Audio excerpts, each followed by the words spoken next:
All righty, folks, we've got a question that Dion saw in a Facebook group, and let's get into it.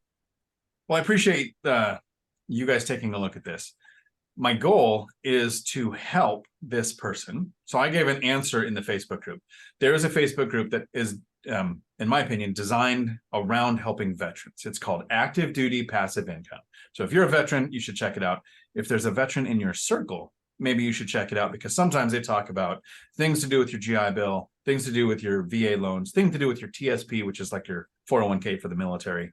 And so it can give you kind of conversational topics that can help that veteran in your life. Awesome. But the question came up, so I took a screenshot.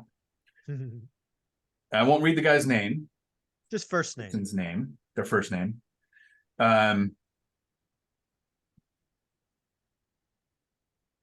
I would like to buy a small multifamily, but I'm concerned with all of the predictions I'm seeing of property values dropping 30%, and I don't want to have negative equity. I don't want to be trapped in analysis paralysis. Question mark. So, veteran or not veteran, when you have somebody in your circle, YouTube, real life, outside of YouTube, say, I don't want to buy because property values are going to come down. What is your response? We'll start with Mike. Well, first, I'm reminded that your social media feed is yours to curate. And once you start watching crash videos, the algorithms are only going to send you crash videos. And if you take the time to look at who the crash videos are, they are predominantly renters. They are predominantly failed mortgage brokers. And they are predominantly broke, other than their YouTube income. There is a crash bro that makes 80 grand a month producing daily crash videos. And undoubtedly, this person and others like them have found them in being sucked into the vortex. There is a collection of 10 to 12 channels that all kind of talk into an echo chamber, and they are growing like wildfire because they are feeding the media and the audience fear. And our natural ability is to avoid fear, avoid things that are scary. It's why we're alive, right? We don't go into the cave where, bears and tigers and shit will be when we're, cavemen or whatever. It's just sad. Crash Bros have been going on since 2012. They really picked up in 2020, and they've been nothing but wrong, like really, really wrong. But they have a loyal audience. You talk about a Crash Bro here on YouTube, you'll get dozens, if not 50 people flaming you. And you know what? At the end of the day, I've come to realize that I am not in the convincing business, stealing that from Matt. And I like less competition. So less people want to look at small multifamilies because they want to sit on the sidelines because some renter who's a failed mortgage broker said so. That's on them. I mean, this isn't a world where adults got to take responsibility. And this guy's a veteran, man. My parents are both veterans. And, veterans are special folks. They serve the country, choose to serve their country. And the ones that I know and interact with, they don't let, pansies influence them. But, maybe some do. To use the vernacular that would definitely be used amongst veterans. Guarantee it.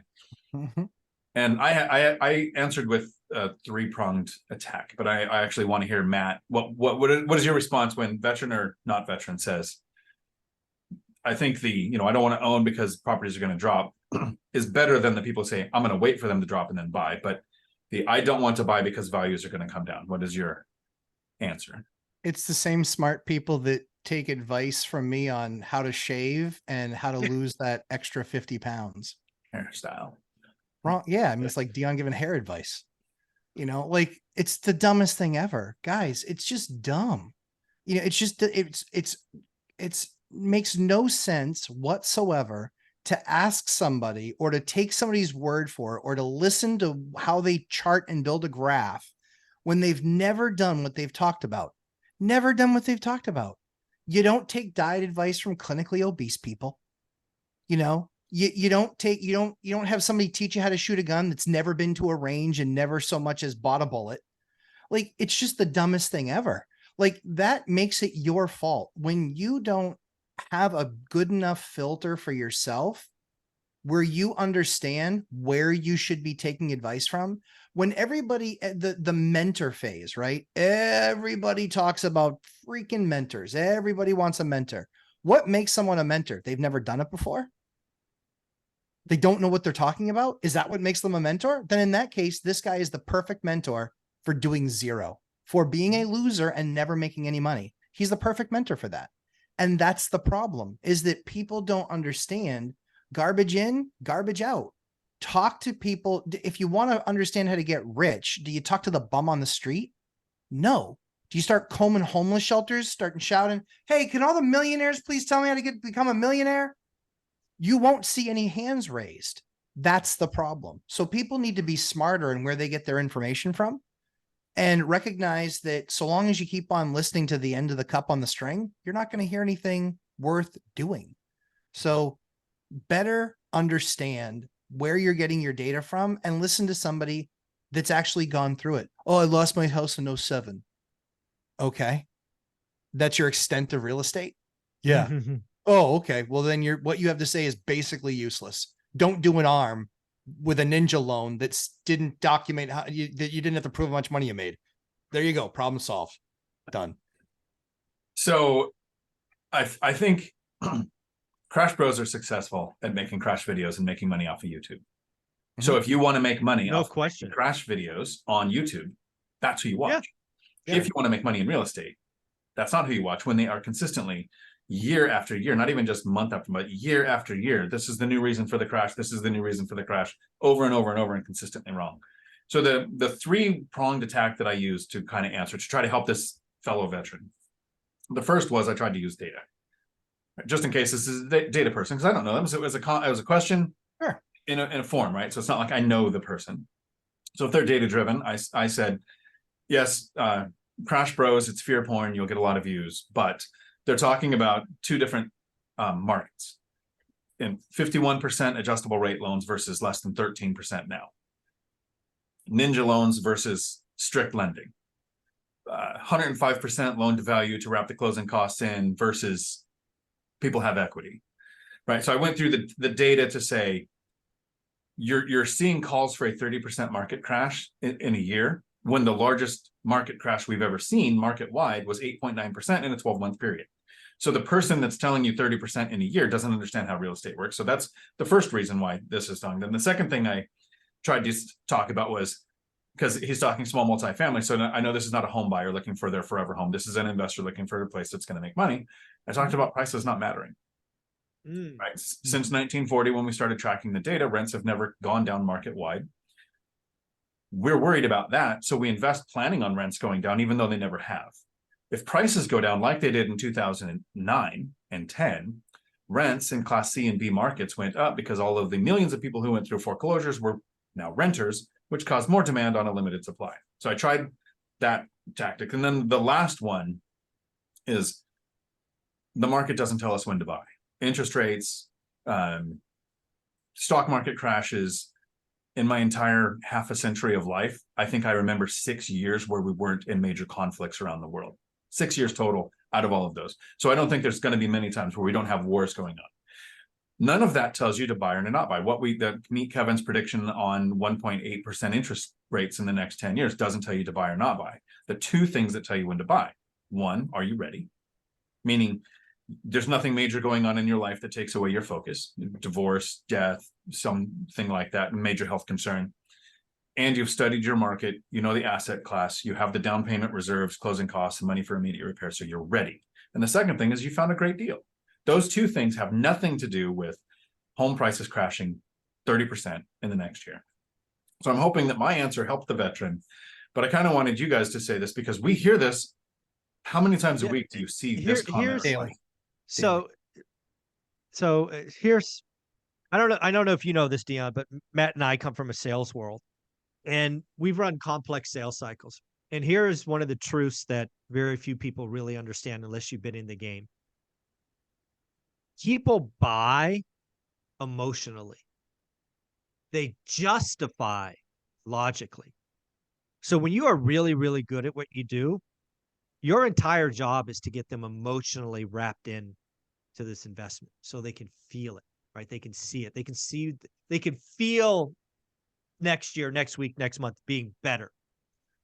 And then it's, it's an Excel spreadsheet, ROI, cost, blah, blah, blah, spreadsheet, send to the CFO nonsense. What you did is you tried to counteract an emotion with logic. Now, there is a small subset of buyers, somewhere between 5 and 10% that will work for, right? They're that type of person, but I don't like your chances. We have a lot of people who are emotionally charged and frankly raw at this point. I saw a lot of Crash Bro fans blow me up 2 years ago. They are freaking pissed off now because they've been wrong for 2 years. And it's going to be worse than the 08 crash. I know it. Well, first off, look your adult ass in the mirror and realize you've been wrong for 2 years. These guys never admit they're wrong. I mean, it's freaking comical, but it's because it's emotion.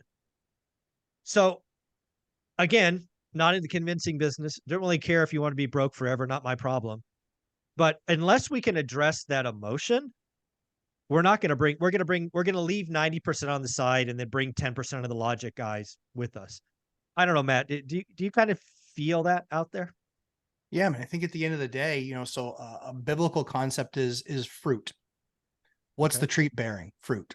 Is it good fruit? Is it bad fruit? Is it any fruit at all? If you're watching all this stuff and you're not seeing what's being born and bore from that, there's one person benefiting. Yeah. There's one person benefiting from this. Everybody else is reeling about it. It's not a service. What are you joking me? Come on. Are you benefiting? What have you benefited? For those of you who watch the channel, we know some of the people watch us too. They watch us, and you know what the funny thing is? They watch us less now because I actually have because I would actually call them losers. Okay. What have they won at? They've grown a YouTube channel at your expense. Yeah. You've conceded your financial future to a tool bag who's not achieved financial freedom himself. Yeah. That seems like a really, really bad move of your chips to the center of the table. Yeah. So you're going to bet on that guy or that lady? Yeah. That's wise advice. Yeah. Here's the thing. The most successful YouTube channels always go away. They always go away. There were people that were pulling the numbers in the early days, the first ones to millions of subscribers. Look them up. Look up the most popular YouTube channel 10 years ago. Doesn't even exist. Look at the top 10. Most of them don't exist because eventually that creator, loosely used, has to get off of the merry-go-round, and the message, guess what, doesn't resonate. You mean eventually the audience will realize they're tool bags and frauds? No. The problem is it's too late. Yeah. It's too late. You lost a decade. You lost a decade. So at the end of the day, I feel bad for those people. I don't call the people watching them losers. I call the guys that are literally piking themselves and saying, yeah, watch my stuff because I can, it's all about noise. Listen, if anybody look at the fruit, and if it takes you nothing but to sit there and absorb, it's an entertainment to you. Go do some of your own work. Go do some of your own work. So yeah, I feel bad for those people. And the guys in those positions, they've remained wrong. And might there be a glimmer of hope someday? Sure. But that's called a microcycle, dummy. Congratulations. There's always eventually going to be something like that occurs. The issue is that people have been kept on the sideline. 2024 is around the corner. That's 4 years. 4 years you've been watching these guys. Is your life better now? Is it better in the last 4 years? You were ready to buy in 2020 and you didn't. Is your life better now? In 2021, you were ready when rates were 2.5 or 3. Is it better now? 2022, rates were 4, 4.25, 4.5. How's it now? Is it good? Still like paying rent? Now 2023. Okay. Beginning of the year was tough. It's only gotten more expensive. Hopefully the 50-year spreadsheet doesn't come true and you don't spend 14 years waiting for it to get back to where it was. Because you know what? That's the difference of your kid starting at 4 and now he's 18 and going to college. And whoops, we've been renters all that time and we've taken no part of the ride up in the appreciation of the asset, etc. So Inflation's a feature, not a bug. completely agree. I actually told my banker that yesterday. I said, in case you haven't heard it, inflation's a feature, not a bug. Nice. She's like, what? I was like, let me talk. Yeah, we need to. If you don't know that, Mr. Banker, we got to have a conversation. Exactly. I like Mike that you brought it up that way from a sales perspective, because I get to share something with the people who watch my content and the people who make it this far into a video on how my YouTube channel works. And I do borrow this directly from the sales strategies that I used at the CDL school. When somebody comes in and is looking at a career change and getting a CDL, a lot of people will provide data. Our school is this many hours, we do this many students, we have this many employers. But the idea and what I trained office staff to do is build the dream.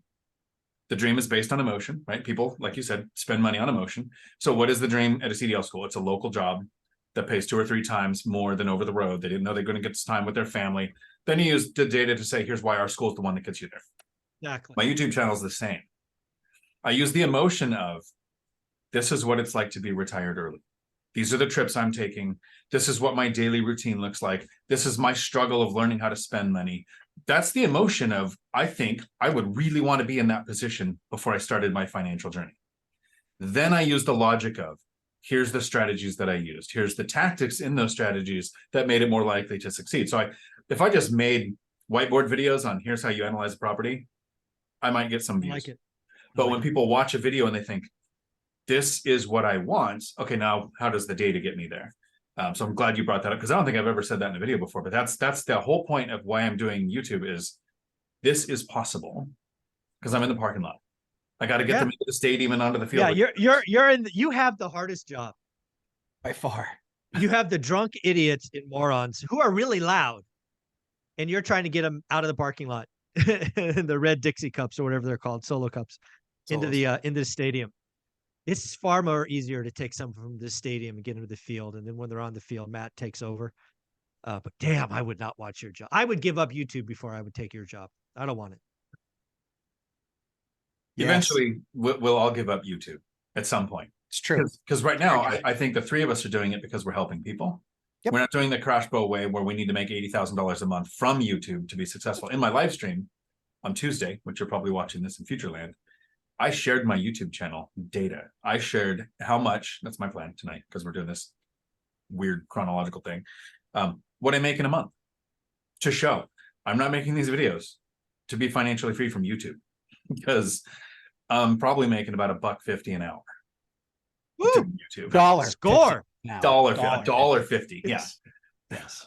So, well, I mean, I look at the situation too, and I say, I couldn't do YouTube the way that those guys do because I couldn't afford the pay cut.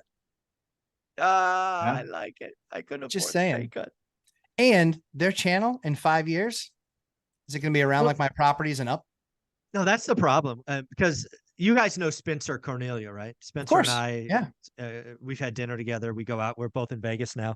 You know, he blew up when he started calling out all these frauds, right? Yeah. Mm-hmm. You know, I don't know if people watch his channel, but he's posting a lot less because that wears on you, right?